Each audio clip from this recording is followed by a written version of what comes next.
नमस्कार दोस्तों। आज एक बार फिर स्वागत है आपका एक नई अपडेट के साथ। दोस्तों, आज का जो वीडियो है वो एसएससी सीजीएल एग्जामिनेशन 2023 का नोटिफिकेशन आउट हो चुका है, उसके ऊपर है। आज के इस वीडियो के अंदर जो हम डिस्कस करने वाले हैं वो एसएससी सीजीएल एग्जामिनेशन 2023 के नोटिफिकेशन के कंप्लीट डिटेल्ड एक्सप्लेनेशन के बारे में बात करने वाले हैं। आज के इस वीडियो के अंदर मैं आपको बताने वाला हूं कि कौन कौन कैंडिडेट एलिजिबल हैं एसएससी सीजीएल 2023 के लिए, एज क्राइटेरिया क्या है, जो इसेंशियल क्वालिफिकेशन है वो क्या है, एप्लीकेशन फॉर्म कब से स्टार्ट हो रहे हैं। ठीक है दोस्तों, तो ये सारी बातें हैं जो आज के इस वीडियो में मैं आप लोगों को बताने वाला हूँ। तो आप लोगों से एक रिक्वेस्ट है कि वीडियो में अंत तक बने रहें। कंप्लीट डिटेल्ड वीडियो के लिए आपको इस वीडियो को अंत तक देखना है, ठीक है। और आपको क्या किन किन बातों का ध्यान रखना है जब आप एप्लीकेशन फॉर्म भरेंगे, आप एलिजिबल हो है या नहीं है, इन चीज़ों का ध्यान रखना है, ठीक है। ये सारी चीज़ें आज के इस वीडियो में मैं डिस्कस करने वाला हूँ, तो वीडियो में अंत तक बने रहें। दोस्तों, सबसे पहले तो मैं आप लोगों को बता दूं कि एसएससी ने 2023 के सीजीएल एग्ज़ाम का जो नोटिफिकेशन है वो आउट कर दिया है, ठीक है। एग्ज़ाम डेट पहले ही डिस्कस हो चुकी है, चैनल पर उसका वीडियो अपलोड किया जा चुका है। आप जाकर के उस वीडियो को ज़रूर देखें, डिस्क्रिप्शन में उस वीडियो का लिंक प्रोवाइड करा देंगे। एग्ज़ाम की जो डेट है वो जुलाई 2023 में एसएससी सीजीएल का जो एग्ज़ाम है वो होने जा रहा है, शेड्यूल्ड किया गया है। जो डेट है वो 14 जुलाई से 27 जुलाई तक डिक्लेयर की गई है कमीशन की साइड से। दोस्तों, कमीशन की वेबसाइट के ऊपर जो डेट है वो 3 अप्रैल अपलोड कर दी गई है, यानी कि जो नोटिफिकेशन है वो 3 अप्रैल को जारी कर दिया गया है। आज के इस वीडियो के अंदर जो हम डिस्कस करने वाले हैं वो एसएससी सीजीएल सीजीएल यानी कि कंबाइंड ग्रेजुएट लेवल एग्जामिनेशन के बारे में बात करने वाले हैं, ठीक है दोस्तों। चलिए, अगर इम्पोर्टेंट डेट्स के बारे में बात की जाए तो जो इम्पोर्टेंट डेट्स में सबसे पहले हम बात करने वाले हैं कि जो dates for submission of online application है वो क्या है। दोस्तों, जो एसएससी सीजीएल 2023 का एप्लीकेशन फॉर्म को ऑनलाइन सबमिट करने की जो डेट है वो 3 अप्रैल, यानी कि आज से जो एप्लीकेशन फॉर्म है वो फिल करने स्टार्ट किए जाएंगे। और इनकी जो लास्ट डेट क्या होगी ऑनलाइन एप्लीकेशन को फिल करने की, वो 3 मई होगी दोस्तों। Last date and time for receipt of online applications 3 मई 11 PM। दोस्तों, 3 मई रात के 11 बजे तक आप लास्ट फॉर्म सबमिट कर सकते हैं। अगर मैं बात करूं ऑनलाइन फ़ीस पेमेंट की, जो लास्ट डेट है वो 4 मई है। दोस्तों, ऐसा होता है कि बहुत लोग जो फॉर्म की जो एप्लीकेशन फ़ी है वो ऑनलाइन पे करते हैं, तो वो तो इंस्टेंट हो जाती है, लेकिन कुछ लोग चालान के थ्रू करते हैं। तो चालान के थ्रू जो ऑनलाइन फ़ीस जमा करने की लास्ट डेट है वो 4 मई है। Last date for payment through challan during working hours of bank 5 मई, यानी कि 5 मई। अगर दोस्तों आपसे फॉर्म भरते समय कोई गलती हो गई है और आप उसको करेक्ट करना चाहते हैं तो एसएससी ने उसकी डेट्स भी यहाँ पर बताई है कि date of window for application form correction including online payment, तो दोस्तों वो 7 मई से 8 मई तक ओपन रहेगी। जो एसएससी की करेक्शन विंडो है वो 7 मई से 8 मई तक ओपन रहेगी। अगर बात की जाए एग्ज़ाम की कि जो tentative schedule of tyre 1 computer based examination है दोस्तों, उसकी जो डेट है उसकी जो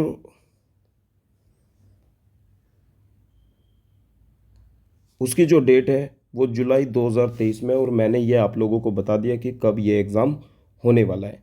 दोस्तों, ये जो एग्ज़ाम होने वाला है वो 14 जुलाई से 27 जुलाई के बीच होने वाला है। चलिए दोस्तों, तो आगे बात करते हैं। अगर मैं बात करूं टायर 2 के एग्ज़ाम की, तो टायर 2 का जो एग्ज़ाम है उसके बारे में अभी कोई इन्फॉर्मेशन नहीं है, ठीक है दोस्तों। वो टायर 2 के जो एग्ज़ाम कंप्यूटर बेस्ड एग्जामिनेशन होना है वो वेबसाइट के ऊपर अपलोड किया जाएगा। पहले प्री होना है, उसका रिजल्ट आएगा, तब टायर 2 की डेट आएगी, ठीक है दोस्तों। तो दोस्तों ये थी इम्पोर्टेंट डेट्स। ठीक है, उम्मीद है कि आपको अब डेट के बारे में कोई ध्यान नहीं होगा और आप समय से अपना एप्लीकेशन फॉर्म भरेंगे। अगर मेरा पर्सनल सजेशन माने तो दोस्तों मैं आप लोगों को यही कहना चाहूँगा कि आप एकदम से फॉर्म भरने में हड़बड़ाहट ना करें। 1 महीने का टाइम है, आप अपना टाइम लें, 2-4 दिन लें, यानी और मैं तो ये बोलूँगा कि 1 वीक का टाइम लें, 1 वीक के बाद आप अपना एप्लीकेशन फॉर्म भरें। क्योंकि होता क्या है कि एसएससी बहुत बार अपने एप्लीकेशन फॉर्म के अंदर बहुत सारी अपडेट लेकर के आते हैं, है ना। या कैंडिडेट जब फॉर्म भरते हैं तो उन्हें कुछ इश्यूज़ आते हैं, फॉर्म भरते समय कुछ प्रॉब्लम्स होती हैं।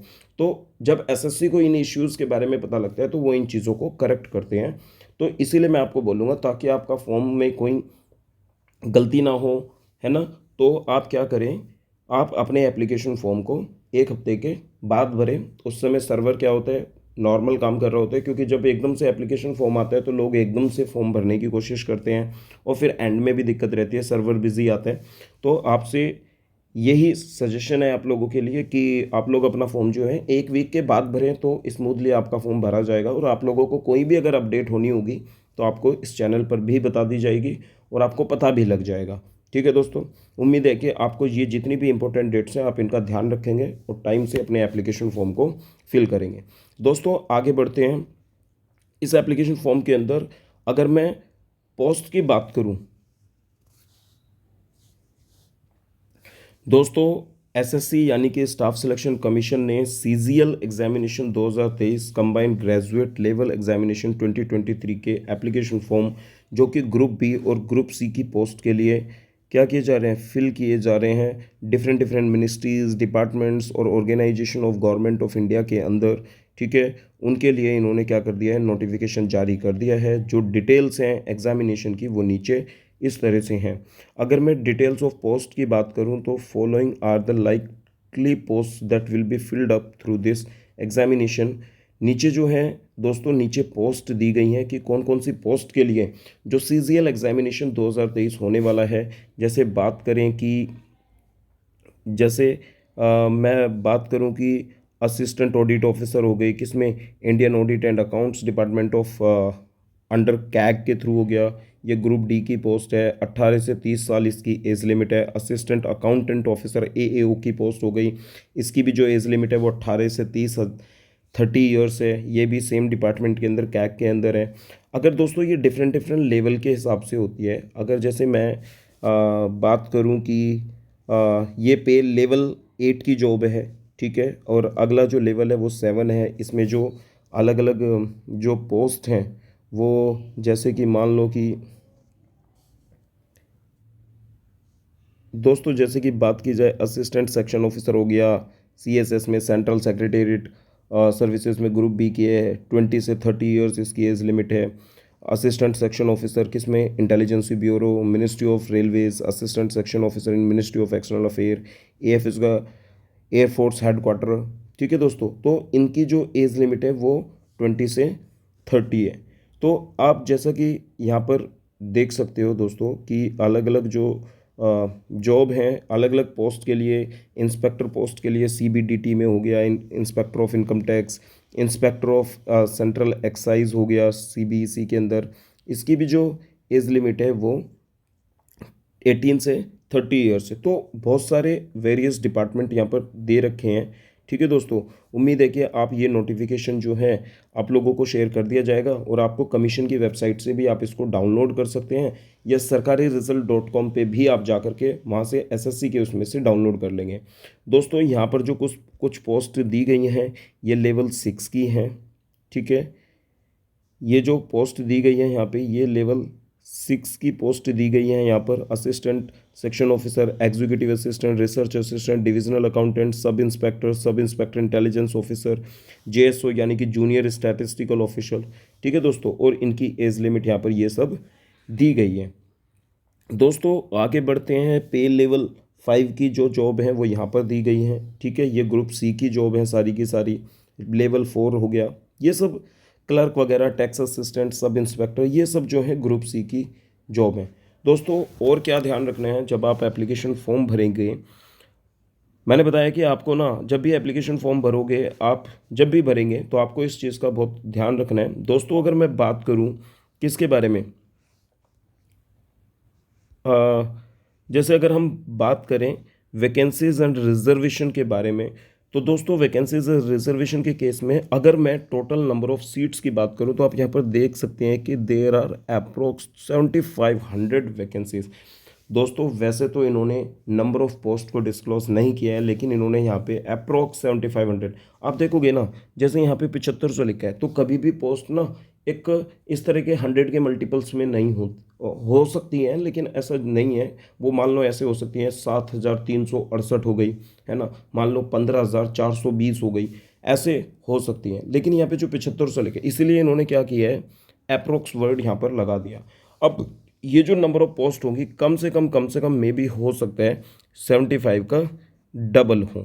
ठीक है दोस्तों, ये डबल 7500 की डबल, यानी कि लगभग मैं अगर कहूँ तो 12,000 से 13,000 या 12 से 15,000 के आसपास ये पोस्ट होंगी। ये अलग अलग डिपार्टमेंट में अलग अलग होंगी। ठीक है दोस्तों, अगर इसकी बात की जाए तो, और आप देखोगे कि कमीशन के ऊपर यहाँ पर आप देख सकते हो कि, ठीक है, अगर मैं फर्म वैकेंसीज की बात करूँ, will be determined in due courses, updated vacancies if long post wise and category wise vacancies will be made available on the commission की वेबसाइट पे। आपको जो डिपार्टमेंट वाइज है और कैटेगरी वाइज है, आपको डिपार्टमेंट की वेबसाइट पे और जोन वाइज वैकेंसीज जो है वो वहाँ पे शो कर दी जाएगी। ठीक है दोस्तों, अगर रिजर्वेशन की बात की जाए तो आप यहाँ पर देख सकते हैं कि जो रिजर्वेशन की बात करूँ, reservation for SC ST and OBC, वो सब यहाँ पे एप्लीकेबल होगा as per the government norms. SC ST के लिए जो होता है वो 5 ईयर्स का एज रिलैक्सेशन मिलता है, OBC के लिए 3 साल का एज रिलैक्सेशन मिलता है। ठीक है दोस्तों, आगे चलें। Vacancies for ESM are reserved for only group C post. ठीक है, ये छोड़ दो इसे, आगे चलते हैं। अच्छा, मैं अगर बात करूं सिटीजनशिप की, तो जो नेशनलिटी है वो क्या होना चाहिए, कैंडिडेट जो है वो सिटीजन ऑफ इंडिया होना चाहिए, सब्जेक्ट ऑफ नेपाल भी हो सकते हैं एंड सब्जेक्ट ऑफ भूटान, मतलब ये वाले कैंडिडेट भी हो सकते हैं। इनके लिए क्या क्या क्राइटेरिया है, और person of Indian origin who has migrated from Pakistan, Burma, Sri Lanka, east African countries of Kenya, Uganda etcetera, और जो इंडिया में सेटल्ड हो गए हैं। ठीक है, तो एक ये चीज़ें। हाँ दोस्तों, सबसे बड़ी बात अगर मैं बात करूँ एज लिमिट की, दोस्तों जो एज लिमिट है ना, 1/8/2023 को, यानी कि 1 अगस्त 2023 को, requirement of age for the various post, अगर for the post of which age limit is 18 to 27 है, कैंडिडेट जो है वो 2 अगस्त 1996 से पहले का बोर्न नहीं होना चाहिए और 1 अगस्त 2005 के बाद का बोर्न नहीं होना चाहिए, मतलब इनके बीच में वो बोर्न होना चाहिए। वो पोस्ट जिनकी जो एज लिमिट है वो 20 से 30 है, तो वो कैंडिडेट 2 अगस्त 1993 से पहले बोर्न नहीं होना चाहिए और 1 अगस्त 2003 के बाद का बोर्न नहीं होना चाहिए। तो इसी तरीके से यहाँ पे क्या है, एज लिमिट के बारे में दिया गया है। दोस्तों उम्मीद है कि आप ये लोग ध्यान से पढ़ेंगे इस नोटिफिकेशन को। और अगर परमिसिबल रिलैक्सेशन की अगर मैं बात करूँ, तो जो रिलैक्सेशन की बात हो रही है, जो रिलैक्सेशन की बात है, परमिशन रिलैक्सेशन की अगर मैं बात करूँ यहाँ पर, तो SC ST के लिए कितने साल का, 5 साल का रिलैक्सेशन है। OBC के लिए 3 साल का रिलैक्सेशन यहाँ पे दिया गया है। PWD कैंडिडेट की अगर मैं बात करूँ तो 10 साल का एज रिलैक्सेशन है। PWD OBC कैंडिडेट के लिए 13 ईयर्स का रिलैक्सेशन है। PWD SC ST के लिए 15 साल का। और अगर एक्स सर्विस मैन की बात की जाए दोस्तों, उन्हें 3 साल का एज रिलैक्सेशन यहाँ पे दिया गया है। डिफेंस पर्सन की अगर बात की जाए जो डिजेबल्ड है, 3 साल का उन्हें दिया गया है। Defence personnel disabled in operation during hostilities with any foreign country और इन ए डिस्टर्ब्ड एरिया, उन्हें 8, और SC ST को बिलोंग करते हैं, 8 साल का उनको रिलैक्सेशन दिया गया है। तो दोस्तों ये है एज रिलैक्सेशन, और बाकी आप ये सारा पढ़ लेना। ठीक है, विडो है, डाइवोर्स वेमेन है तो उसको 35 की एज तक, ठीक है ना, या SC ST है तो उसको 40 साल की एज तक, ये सारा कुछ यहाँ पर दिया गया है। आप तो आपके बारे में हो गया, एज रिलैक्सेशन के बारे में बात हो गई। और अगर बात की जाए तो ठीक है, ये अलग अलग कैटेगरी के रिजर्वेशन के हिसाब से यहाँ पर ये सारी चीज़ें दे रखी हैं दोस्तों। ठीक है, उम्मीद है कि आपको ये सारी चीज़ें समझ आ रही होंगी। और अगर इम्पोर्टेंट बातें की जाएँ तो, और चलते हैं हम दोस्तों, जो जो भी इम्पोर्टेंट चीज़ें हैं ना वो इस आज के इस वीडियो में डिस्कस करेंगे। अच्छा, और जो सबसे इम्पोर्टेंट है वो ये कि दोस्तों इसके अंदर जो इसेंशियल क्वालिफिकेशन की अगर मैं बात करूं, देखो लोगों के मन में ना, कैंडिडेट्स के मन में ना, जो एसएससी सीजीएल के एस्पिरेंट होते हैं उनके मन में सबसे बड़ा सवाल ये होता है कि जो फाइनल ईयर ग्रेजुएशन के स्टूडेंट्स होते हैं क्या वो ये फॉर्म फिल कर सकते हैं। तो दोस्तों जो फाइनल ईयर ग्रेजुएशन के स्टूडेंट्स होते हैं डेफिनेटली वो अपना एप्लीकेशन फॉर्म फिल कर सकते हैं, लेकिन उनकी कंडीशन ये है कि 1 अगस्त 2023 को उनका रिजल्ट आ जाना चाहिए, उससे पहले तक उनका रिजल्ट आ जाना चाहिए, उनके हाथ में उनका प्रोविजनल सर्टिफिकेट या डिग्री उनके पास होनी चाहिए। ठीक है दोस्तों, इसेंशियल क्वालिफिकेशन में जैसे असिस्टेंट ऑडिट ऑफिसर की मैं बात करूं या असिस्टेंट अकाउंटेंट ऑफिसर की बात करूं तो इसेंशियल क्वालिफिकेशन है वो bachelor degree from a recognised university है। ठीक है, ये चीज़ होनी चाहिए। और ठीक है, ये सारी चीज़ें यहाँ पे ध्यान रखनी है। जेएसओ के लिए जो इम्पोर्टेंट है वो ये है कि उसके 12th स्टैंडर्ड में, दोस्तों ये थोड़ा सा हटके होता है जेएसओ की पोस्ट के लिए ना, थोड़ा सा हटके होता है। एक तो ग्रेजुएशन किसी भी यूनिवर्सिटी, इंडिया की किसी भी यूनिवर्सिटी से कर रखा हो और 12th में मैथ्स उसके पास हो और उसमें 60% उसने स्कोर कर रखा हो और बैचलर डिग्री स्टैटिस्टिक्स के साथ में कर रखी हो। ठीक है दोस्तों, इस बात का उसे ध्यान रखना है। जो स्टैटिस्टिकल इन्वेस्टिगेटर होते हैं ग्रेड 2 की पोस्ट है, रिसर्च असिस्टेंट होते हैं नेशनल ह्यूमन राइट्स कमीशन में, उनके लिए बैचलर डिग्री है। एज लिमिट की हम बात कर चुके हैं। दोस्तों जिस पॉइंट की मैं बात कर रहा था, the candidate who have appeared in their final year of their graduation can also apply, यानी कि फाइनल ईयर ग्रेजुएशन के जो स्टूडेंट हैं वो भी इस एप्लीकेशन फॉर्म में ऑनलाइन अप्लाई कर सकते हैं। They must possess essential qualification on और before the cut off date, मतलब जिस दिन कट ऑफ आएगी या 1 अगस्त 2023 से पहले उसके पास उसका रिजल्ट होना चाहिए, उसके पास उसका प्रोविजनल सर्टिफिकेट होना चाहिए, तो वो इसमें एप्लीकेशन फॉर्म फिल करने के लिए क्या होगा, एप्लीकेबल होगा। दोस्तों ये सारी चीज़ें हैं कि क्या क्या इसेंशियल क्वालिफिकेशन होनी चाहिए इसके लिए। अगर मैं बात करूं अप्लाई करने की, तो आप जो अप्लाई है वो एसएससी की वेबसाइट पे जाके भर सकते हैं। जो एप्लीकेशन फॉर्म को फिल करने का मोड है वो टोटली क्या है, वो ऑनलाइन एप्लीकेशन फॉर्म फिल होगा। सबसे ज़्यादा जो ध्यान आपको इस चीज़ पे देना है वो ये कि एप्लीकेशन फॉर्म के अंदर कैंडिडेट्स को scanned colour passport size photograph होना चाहिए जो जेपीजी फॉर्मेट में हो, 20 KB से 50 KB उसका साइज़ हो। इमेज का जो डायमेंशन है photograph should be about 3.5 centimetre wide and 4.5 centimetre high होनी चाहिए। हाइट और उसकी विड्थ जो है 3.5 बाय 4.5 होनी चाहिए। ठीक है, जो और एक इम्पोर्टेंट बात जो यहाँ पे आपको ध्यान देनी है वो ये कि फोटोग्राफ्स जो हैं of the candidate should not be more than the 3 months old, 3 महीने से पुरानी फ़ोटो नहीं होनी चाहिए। ठीक है दोस्तों, चलिए अगर मैं लास्ट डेट की बात करूं, last date for submission of online application वो जैसा कि मैं आपको बता चुका हूं कि 3 मई है। तो कैंडिडेट 3 मई तक अपना एप्लीकेशन फॉर्म रात को 11 बजे तक सबमिट कर सकते हैं। ठीक है, कैंडिडेट्स को ये सलाह दी जाती है, candidates are advised in their own interest to submit online application form much before the closing date and not to wait till the last date. Candidate को ये सलाह दी जाती है कि वो अपने इंटरेस्ट के अकॉर्डिंग अपना एप्लीकेशन फॉर्म लास्ट डेट से पहले फिल कर लें, लास्ट डेट का इंतज़ार ना करें, क्योंकि पॉसिबिलिटी ऑफ डिसकनेक्शन, इनएबिलिटी और फेलियर लॉगिन, सर्वर इश्यूज़, बहुत सारी चीज़ें होती हैं जो फेस करनी पड़ती हैं फिर बाद में, तो इसलिए समय से अपना एप्लीकेशन फॉर्म फिल करें।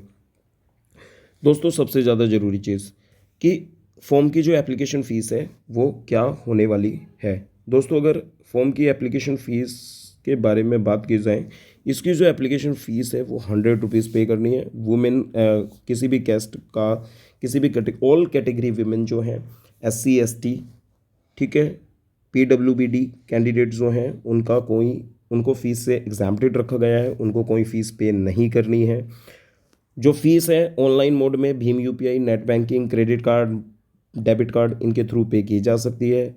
बैंक के थ्रू चालान सबमिट करके भी आप एप्लीकेशन फ़ीस को जमा कर सकते हैं। ठीक है, चलिए ये बातें हो गई। फ़ीस एक बार पे हो जाने के बाद वो रिफंडेबल नहीं है, यहाँ पे लिखा हुआ है fees once paid shall not be refunded under any circumstances. ठीक है दोस्तों, window for application form correction मैंने बता दिया कि जो करेक्शन के लिए जो विंडो ओपन होनी है वो 7 मई से 8 मई तक ओपन रहेगा। आपके फॉर्म के अंदर अगर कोई करेक्शन की रिक्वायरमेंट है तो आप अपनी करेक्शन को कर सकते हैं। करेक्शन का जो चार्जेस है वो 200 rupees for making the correction है। आपको 200 रुपये सबमिट करने होंगे, ठीक है। फिर आप अपने एप्लीकेशन फॉर्म के अंदर जो भी रिक्वायर्ड करेक्शन है वो कर सकते हैं। Centre of application, centre of examination की अगर मैं बात करूं तो जो सेंटर ऑफ एग्जामिनेशन है, मान लो जो SSC region and state UTs under the jurisdiction है, यहाँ पे एग्जामिनेशन सेंटर्स की बात की गई है। यहाँ पे रीजन के बारे में बताया गया है कि कौन से रीजन से आप अप्लाई करोगे, और यहाँ address of the regional office के बारे में है। दोस्तों, अगर आप सेंट्रल रीजन से अप्लाई करते हैं तो ये आपके एग्जामिनेशन सेंटर्स हैं। अगर आप ईस्टर्न रीजन से अप्लाई करते हैं तो ये आपके सेंटर्स होंगे, ठीक है। यहाँ पे आप जैसा कि देख सकते हैं, ठीक है। चलिए, कर्नाटका रीजन है तो कर्नाटका अगर रीजन है तो ये सारे एग्जामिनेशन सेंटर्स होंगे। मध्य प्रदेश रीजन है तो ये सारे आपके एग्जामिनेशन सेंटर्स होंगे। आगे चलें, अगर नॉर्थ ईस्टर्न रीजन की अगर मैं बात करूँ तो ये सारे एग्जामिनेशन सेंटर होंगे। ये इनका रीजनल ऑफिस का एड्रेस दिया गया है। नॉर्थन रीजन यानी कि दोस्तों दिल्ली, राजस्थान एंड उत्तराखंड इसी के अंदर आते हैं। अगर आपने नॉर्थन रीजन से अप्लाई किया है तो आपका ये क्या होगा, ये आपका एग्जामिनेशन सेंटर्स होंगे। देहरादून, हल्द्वानी, रुड़की, दिल्ली, ठीक है। चलिए आगे, नॉर्थ वेस्टर्न सब रीजन में इसी तरह से ये एग्जामिनेशन सेंटर्स की बात यहाँ पे सारे रीजनल ऑफिसर्स के जितने भी सेंटर्स हैं उनकी बात यहाँ पे की गई है। दोस्तों, सबसे बड़ी बात, वैसे तो मैं इसके ऊपर अलग से एक वीडियो लेकर के आऊँगा कि ये जो स्कीम ऑफ एग्जामिनेशन है ये क्या है। एक बार इसको हम मोटा मोटा समझ लेते हैं कि ये है क्या। दोस्तों, सबसे बड़ी चीज़, जो कंप्यूटर बेस्ड एग्जामिनेशन होना है वो बेसिकली 2 टायर्स में होना है। मैं इसका एक अलग से सेपरेट वीडियो बना दूंगा जो स्कीम ऑफ एग्जामिनेशन को समझने के लिए होगी। दोस्तों, हमारा जो पेपर 1 होगा, जो टायर 1 होगा, marks scored by candidate in computer based examination if conducted in multiple shifts. अगर मल्टीपल शिफ्ट्स में एग्जाम होते हैं तो नॉर्मलाइजेशन अप्लाई होगा, ठीक है। Normalisation will be used to determine final merit and cut off marks, ठीक है दोस्तों। तो इस चीज़ का बिल्कुल भी नहीं सोचना है। अगर मल्टीपल शिफ्ट्स में एग्ज़ाम होगा तो नॉर्मलाइजेशन एप्लीकेबल होगा, नॉर्मलाइजेशन वहाँ पर होगा। और आंसर की जब आ जाएगी, आंसर की में आपको कोई त्रुटि मिलती है, कोई एरर मिलता है, कोई क्वेश्चन गलत दिखता है तो आप 100 रुपीज़ के हिसाब से अपना ऑब्जेक्शन भी क्या कर सकते हैं, रेज कर सकते हैं। Schedule of examination, any change in the schedule of exam will be inform to the candidate only through the website of commission. अगर एग्जामिनेशन शेड्यूल के अंदर कोई चेंजेस होते हैं तो आपको कमीशन की वेबसाइट पे अपडेट कर दिया जाएगा। आपको कंटिन्यूसली क्या करना है, वहाँ पर बने रहना है। दोस्तों, अगर स्कीम ऑफ टायर 1 एग्जामिनेशन की बात की जाए तो वही हमारे पेपर के अंदर 4 सेक्शन होंगे, GI&R यानी कि general intelligence and reasoning, general awareness, quantitative aptitude and English comprehension. हर किसी सेक्शन के 25-25 क्वेश्चन यहाँ पे होंगे और 50-50 मार्क्स, यानी कि हर एक क्वेश्चन 2 मार्क्स का होगा। और सबसे इम्पोर्टेंट चीज़ ये जो है वो कितने का होगा, 2 घंटे का, 1 आवर का ये एग्ज़ाम होगा। 1 आवर में 100 क्वेश्चंस आपको करने हैं। हर सेक्शन के 25-25 क्वेश्चन होंगे और 50-50 मार्क्स, यानी कि 200 नंबर का ये पेपर होगा। दोस्तों, अगर आप कोई क्वेश्चन गलत करते हैं, tier 1 will consist objective type MCQ questions होंगे। Questions will be set a both in English and Hindi medium, ठीक है। There will be negative marking of 0.5। दोस्तों, जो नेगेटिव मार्किंग 1/4 की नेगेटिव मार्किंग होगी, यानी कि अगर आप 4 क्वेश्चन गलत करते हैं और एक सही करते हैं तो आपको 0 मार्क्स दिया जाएगा। दोस्तों, अगर टायर 2 की बात, tyre 2 examination, scheme of tyre 2 examination की बात की जाए तो इसमें पेपर 1 जो है, पेपर 1 के अंदर एक सेशन 1 होगा जो 2 घंटे 15 मिनट का होगा। सेक्शन, अब ये डिवाइडेड होगा, सेक्शन 1 जो मैथमेटिकल एबिलिटीज़ होगा, सेक्शन 2 जो रीजनिंग एंड GI होगा। 30-30 क्वेश्चन इन दोनों के आएंगे, टोटल 60 क्वेश्चन आएंगे और हर एक क्वेश्चन 3 मार्क्स का होगा, यानी कि 180 मार्क्स का जो सेशन 1 है, सेक्शन 1 है, वो होगा। 1 घंटा इसके लिए आपको दिया जाएगा। सिमिलरली इसमें पेपर 1 में फिर सेक्शन 2 आएगा। सेक्शन 2 के मॉड्यूल 1 में आपका इंग्लिश एंड लैंग्वेज एंड कम्प्रिहेंशन होगा। मॉड्यूल 2 में आपका जनरल अवेयरनेस होगा। इसमें 45 क्वेश्चंस आपके इंग्लिश से होंगे और 25 क्वेश्चन आपके जनरल अवेयरनेस से होंगे। टोटल 70 क्वेश्चंस और जो मार्क्स होंगे उसके 210 मार्क्स होंगे। 1 घंटा 20 मिनट्स आपको इस एग्ज़ाम इस सेशन के लिए इस सेक्शन के लिए दिया जाएगा। पेपर 1 2 सेक्शन, सेक्शन 1 सेक्शन 2, उसमें 2 मॉड्यूल आएंगे, इसमें 2 मॉड्यूल आएंगे। ठीक है दोस्तों। फिर एक सेक्शन होगा आपका सेक्शन 3 पेपर 1 में, जो आपका कंप्यूटर का होगा, कंप्यूटर नॉलेज मॉड्यूल होगा। 20 क्वेश्चन होंगे, 60 मार्क्स का होगा और 15 मिनट आपको इसको करने के लिए दिए जाएंगे। फिर पेपर 1 का ही जो सेशन 2 होगा दोस्तों, ये सेशन 1 में होने हैं 3।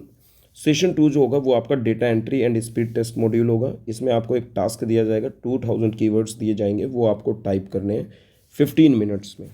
ठीक है दोस्तों, आपको 15 मिनट इसके लिए दिए जाएंगे। 15 मिनट का ये आपका होने वाला है। जो पेपर 2 है वो स्टैटिस्टिक वालों के लिए है। पेपर 3 जो है वो जनरल स्टडीज़ यानी कि फिनेंस एंड इकोनॉमिक्स वालों के लिए है। ये एकदम डिफरेंट सेक्शन है, ये आप लोग सभी के लिए नहीं होता। जिन्होंने इनमें ग्रेजुएशन कर रखा होता है, ये सेक्शन सिर्फ उन्हीं लोगों के लिए और कुछ स्पेसिफिक पोस्ट्स के लिए है। तो टायर 2 के अंदर basically paper 1, paper 2 and paper 3 होंगे। ठीक है, सेपरेट सेपरेट शिफ्ट्स एंड अलग अलग डेज में होंगे। पेपर 1 कंपलसरी है इन सभी पोस्ट के लिए।